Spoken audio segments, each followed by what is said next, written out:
ರಾಜಶೇಖರ ರೆಡ್ಡಿ ಬೆಂಗಳೂರಿನ ರೆಡ್ಡಿ ಜನಾಂಗದವರನ್ನು ಬೈಯೋದ್ಯಾಕೆ? ಕಡಪ ಕಲ್ಲಿನ ವ್ಯಾಪಾರಿ ರಾಜಶೇಖರ ರೆಡ್ಡಿ ಬೆಂಗಳೂರಿನ ರೆಡ್ಡಿ ಜನಾಂಗಕ್ಕೆ ಸೇರಿಲ್ವಾ? ಹೌದು, ಇಂಥದ್ದೊಂದು ಚರ್ಚೆ ರಾಜಧಾನಿ ಬೆಂಗಳೂರಿನ ಮಾದೇಪುರ ಕ್ಷೇತ್ರದಲ್ಲಿ ನಡೆಯುತ್ತಿದೆ. GBA ಚುನಾವಣೆ ಹತ್ತಿರ ಬರುತ್ತಿದ್ದಂತೆ ನಾನಾ ವೇಷದೊಂದಿಗೆ ದಾನಶೂರ ಕರ್ಣನಂತೆ ನಾಟಕ ಆಡುತ್ತಿರುವ ಕಡಪ ಕಲ್ಲಿನ ವ್ಯಾಪಾರಿ ಹಾಗೂ ಭೂಗಳ್ಳ ರಾಜಶೇಖರ ರೆಡ್ಡಿ ಬಗ್ಗೆ ಹತ್ತಾರು ಆರೋಪಗಳು ಕೇಳಿಬರುತ್ತಿವೆ.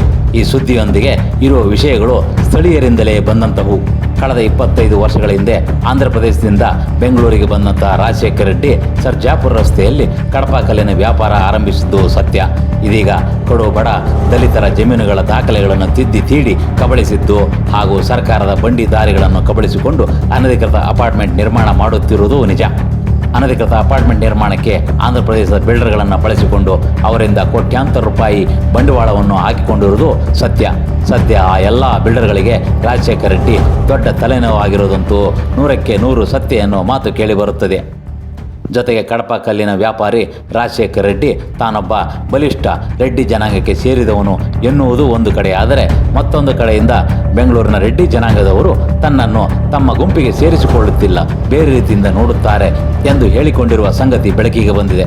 ಈ ಕುರಿತಂತೆ ನಮ್ಮ ಚಾನಲ್ ಒಂದಿಷ್ಟು ಮಾಹಿತಿಯನ್ನು ಕಲೆ ಹಾಕಲು ಮುಂದಾದಾಗ ನಿಜವಾದ ಸಂಗತಿ ಬೆಳಕಿಗೆ ಬಂತು. ನಿಜ, ಕಡಪ ಕಲ್ಲಿನ ವ್ಯಾಪಾರಿ ರಾಜಶೇಖರ ರೆಡ್ಡಿ ಸ್ಥಳೀಯ ಮಾದೇಪುರ ಕ್ಷೇತ್ರದ ರೆಡ್ಡಿ ಜನಾಂಗದ ಮುಖಂಡರನ್ನು ಮಾತ್ರವಲ್ಲದೆ ಇಡೀ ಬೆಂಗಳೂರು ರೆಡ್ಡಿ ಜನಾಂಗದವರು ಸರಿ ಇಲ್ಲ, ನನ್ನನ್ನು ಆಂಧ್ರದ ರೆಡ್ಡಿ ಎನ್ನುವ ಭೇದ ಭಾವ ತೋರುತ್ತಾರೆ ಎಂದು ಹೇಳಿರುವುದು ತಿಳಿದು ಬಂದಿದೆ.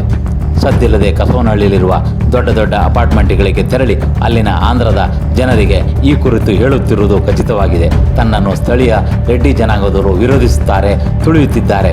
ದಯವಿಟ್ಟು ಕಸವನಹಳ್ಳಿಯಲ್ಲಿ ನೆಲೆಸಿರುವ ಆಂಧ್ರದ ಅಪಾರ್ಟ್ಮೆಂಟ್ ನಿವಾಸಿಗಳು ತನಗೆ ಸಪೋರ್ಟ್ ಮಾಡಬೇಕು ಎಂದು ಬೇಡಿಕೊಳ್ಳುತ್ತಿರುವುದು ಕೆಲವು ಅಪಾರ್ಟ್ಮೆಂಟ್ ನಿವಾಸಿಗಳಿಂದಲೇ ತಿಳಿದು ಬಂದಿದೆ. ಸ್ಥಳೀಯವಾಗಿ ರೆಡ್ಡಿ ಜನಾಂಗದವರಲ್ಲಿ ಇಲ್ಲದ ಭೇದ ಭಾವವನ್ನು ಹುಟ್ಟುಹಾಕಿರುವ ರಾಜಶೇಖರ ರೆಡ್ಡಿ ಅತಿ ಬುದ್ಧಿವಂತಿಕೆಯಿಂದ GBA ಚುನಾವಣೆಯಲ್ಲಿ ಗೆಲ್ಲಲು ಸ್ಟ್ರಾಟಜಿ ಮಾಡುತ್ತಿರುವುದು ಖಚಿತವಾಗಿದೆ. ಕಡಪ ರಾಜಶೇಖರ ರೆಡ್ಡಿಯ ಮತ್ತೊಂದು ಸ್ಟ್ರಾಟಜಿ ಏನೆಂಬುದು ಸ್ಪಷ್ಟವಾಗಿದೆ. ಬೆಂಗಳೂರಿನಲ್ಲಿ ಅಪಾರ್ಟ್ಮೆಂಟ್ ನಿರ್ಮಾಣ ಮಾಡಲು ಸ್ಥಳೀಯರ ಜಮೀನುಗಳು ಬೇಕು. ಆ ಜಮೀನುಗಳಲ್ಲಿ ಅಪಾರ್ಟ್ಮೆಂಟ್ ನಿರ್ಮಾಣ ಮಾಡಲು ಬಂಡವಾಳ ಹೂಡಿಕೆ ಮಾಡಲು ಬಹುತೇಕ ಆಂಧ್ರದ ಬಿಲ್ಡರ್ಗಳನ್ನು ಕರೆದುಕೊಂಡು ಬರುವುದು ರಾಜಶೇಖರ ರೆಡ್ಡಿಯ ಸ್ಟ್ರಾಟಜಿಯಾಗಿದೆ. ಸ್ಥಳೀಯ ಬಿಲ್ಡರ್ಗಳನ್ನು ದೂರ ಇಟ್ಟು ತಾನೊಬ್ಬ ಆಂಧ್ರದ ರೆಡ್ಡಿ ಎಂದು ಸ್ಥಳೀಯ ಬೆಂಗಳೂರಿನ ರೆಡ್ಡಿ ಜನಾಂಗದವರು ಭೇದಭಾವ ತೋರುತ್ತಾರೆ ಎಂದು ಸದ್ದಿಲ್ಲದೆ ಒಳಗೆ ಆರೋಪಿಸುತ್ತಾ ತನ್ನ ಬೇಳೆಕಾಳು ಬೇಯಿಸಿಕೊಳ್ಳುತ್ತಿರುವುದು ಬೆಳಕಿಗೆ ಬಂದಿದೆ. ದಿನದಿಂದ ದಿನಕ್ಕೆ ಅನಧಿಕೃತ ಅಪಾರ್ಟ್ಮೆಂಟ್ಗಳನ್ನು ನಿರ್ಮಾಣ ಮಾಡುತ್ತಾ ಕೋಟಿ ಲಪಟಾಯಿಸುತ್ತಿರುವುದು ಸ್ಥಳೀಯರಿಗೆ ಗೊತ್ತಾಗಿದೆ.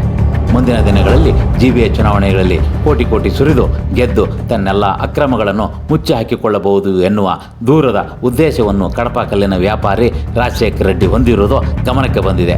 ಒಂದು ಕಡೆಯಿಂದ ಸ್ಥಳೀಯ ರೆಡ್ಡಿ ಜನಾಂಗದವರನ್ನು ಬೈಯುತ್ತಾ ತನ್ನ ಆಂಧ್ರದ ಬಿಲ್ಡರ್ಗಳ ತಂಡವನ್ನು ಕಟ್ಟಿಕೊಳ್ಳುತ್ತಿರುವುದನ್ನು ಗಮನಿಸಿದರೆ ಮುಂದೊಂದು ದಿನ ತಿರುಕನ ಕನಸಿನಂತೆ MLA ಆಗುವ ಕನಸು ಕಾಣುವುದರಲ್ಲಿ ಸಂಶಯವೇ ಇಲ್ಲ.